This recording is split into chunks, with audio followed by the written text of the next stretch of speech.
I honestly don't see any way of avoiding the imminent coronation of King Charles III. It's going to happen on Saturday, and it is a big deal. I know there are maybe the population is split into monarchists, Republicans, and those that don't really care. Maybe it's a three-way split, but it provokes debate. I suppose it comes down to whether or not it matters. Does it matter if the king is crowned? Does it matter if we have a king or not? My ire was inflamed this week by the news that as an innovation, the Archbishop of Canterbury invites, that's the word they're using, invites us plebs to swear allegiance to King Charles III. Now this has never happened before. They've traditionally had a kind of a pledge of allegiance by the peers of the realm. You know, the great and the good, the lords and ladies go down on their knees in front of the monarch and pledge allegiance to him or her. This time, the Archbishop of Canterbury, God bless him, has come up with what's being called the homage of the people. And as described, the notion is that at some point during the coronation service, the Archbishop will appeal to the general public in the church and in the wider realm to stand in their living rooms or wherever they happen to be and trot out an oath of allegiance. He's describing it as a great cry around the nation and around the world of the support for our king. Now this, I think, is the most tin-eared misreading of the room, to use modern parlance. I cannot believe that the Archbishop of Canterbury or anybody else would think that asking the people, after the 3 dreadful years just passed, to prioritise an oath of allegiance to the king, that anyone thought that was a good idea is beyond me. And it must surely have been run past King Charles III, or else it wouldn't be happening. So he must think it's a good idea too, and I think it's appalling. But it's not just about the homage of the people, so-called. As I say, these past 3 years, from the advent of the pandemic forward, have been years like no others for most people alive today. People of a certain advanced age can remember war and other horrors, but for most people alive, the last 3 years have changed everything. You know, they have altered the very fabric of society, and people have been put through so much. There's the practicalities like the cost of lockdown, the catastrophic damage that was inflicted upon business and therefore on the economy.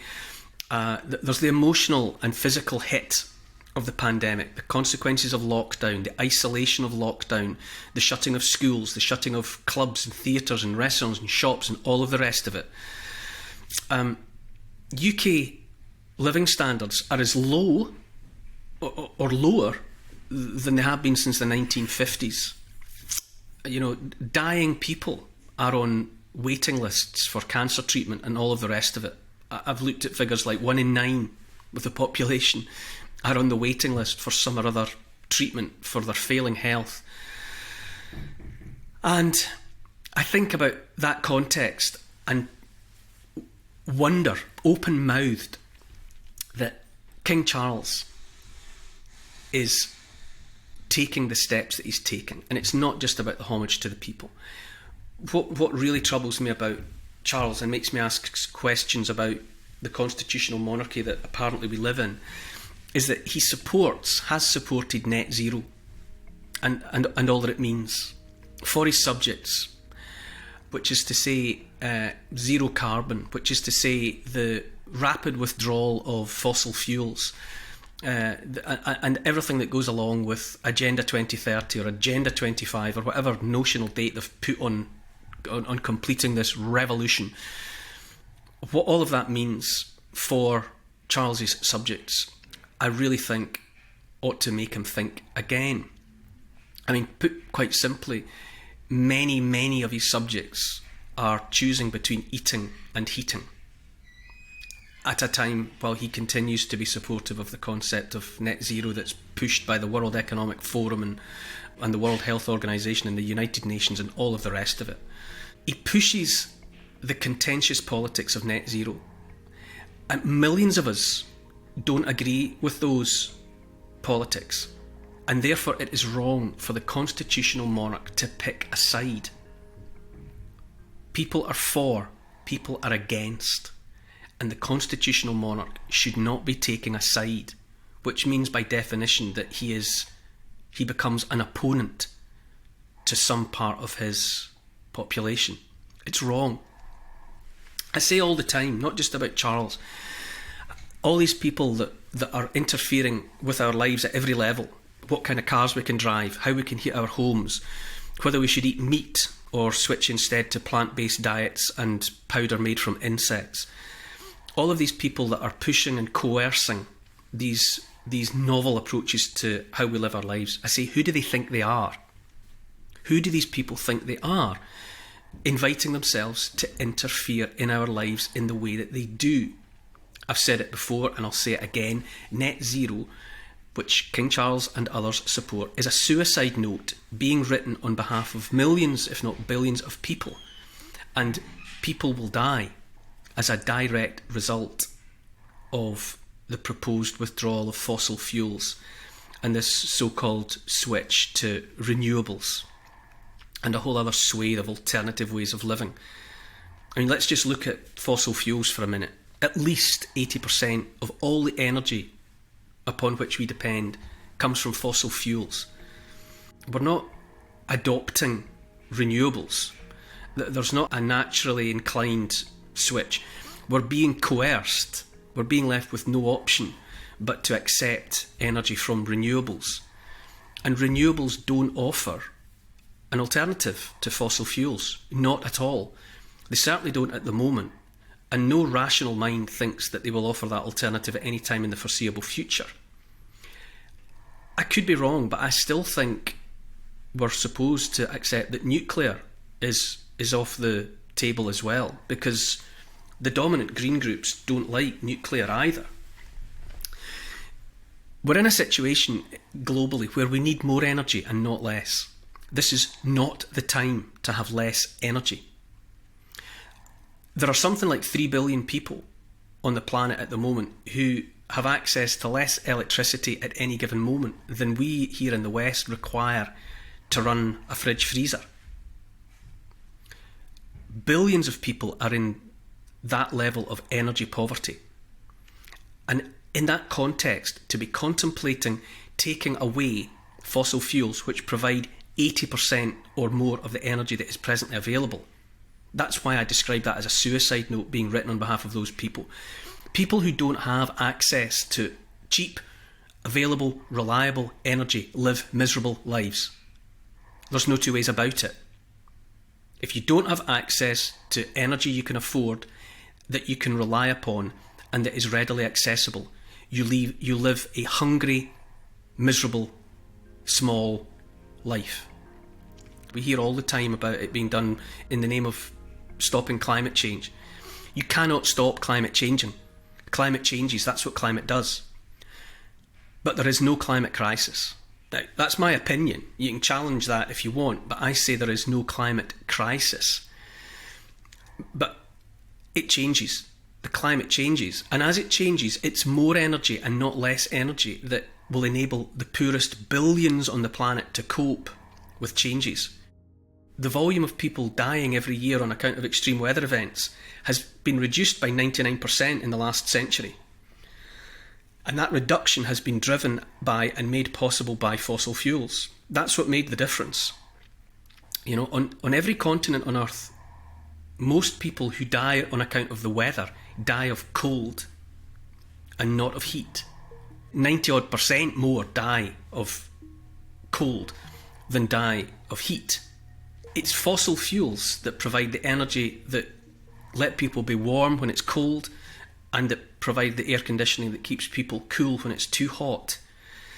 And if we take away fossil fuels when there is no viable alternative, and there is no viable alternative at the moment, then people will die. That's all there is to it. There won't be a tree left on the planet, because if billions of people have no access to an energy supply beyond wood for heating and cooking, then they'll cut down all the trees. Now, I don't know how green that's supposed to look. I say that renewables are a con. They're subsidised to the hilt, and we're being coerced into doing things that will only make life harder, colder and hungrier. People aren't adopting renewables in that way that people go for the better option. You know, we used to just burn wood. That's how everybody cooked and heated. And then coal was made available. People switched to coal because it was better. It was more accessible. There was more of it. It provided more energy, pound for pound. And then everything else came as well. Oil, the rest of the fossil fuels. And people adopted those alternatives because they were better. We're not adopting renewables because they're better. We're being coerced into accepting renewables because they're taking away the better option, which is fossil fuels. King Charles, right? Up until he became king, he was the Prince of Wales, and the bulk of his income came from the Duchy of Cornwall. Okay.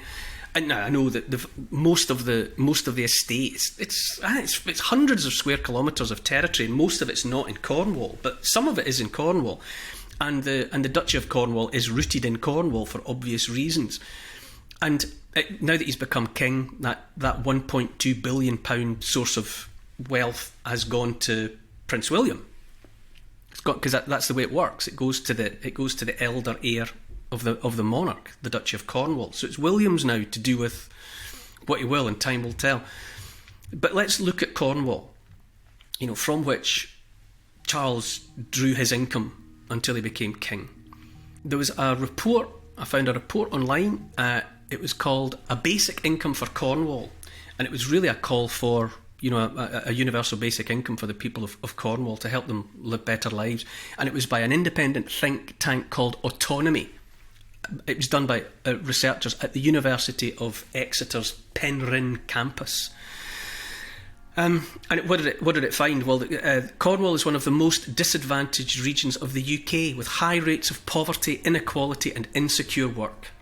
It's been hit hard by COVID, the COVID pandemic, with the lockdown exposing the county's over-reliance on the visitor economy, that's tourists. According to official government figures, 17 of Cornwall's districts rank among the UK's 10% most deprived in the country, and 1 in 10 Cornish residents is worried about not having enough food to eat. 1 in 10. What I'm saying is, I would like to hear King Charles speak and be heard to empathise with and sympathise with, for example, the plight of the people of Cornwall. But on a broader note, I would like a meaningful monarch at such a time, rather than waiting on the people of the country to swear an oath of allegiance to him. I would like to hear him say something about how he understands and feels sad about how much so many people have suffered on account of ruinous policies that were applied by the government during the past 3 years. Their policies caused nothing but harm. Cornwall and the Isles of Scilly, of which the Scilly Isles are a part of it, have one of the highest suicide rates in England and a higher than average rate of self-harm. How can those two contrasts go hand in hand?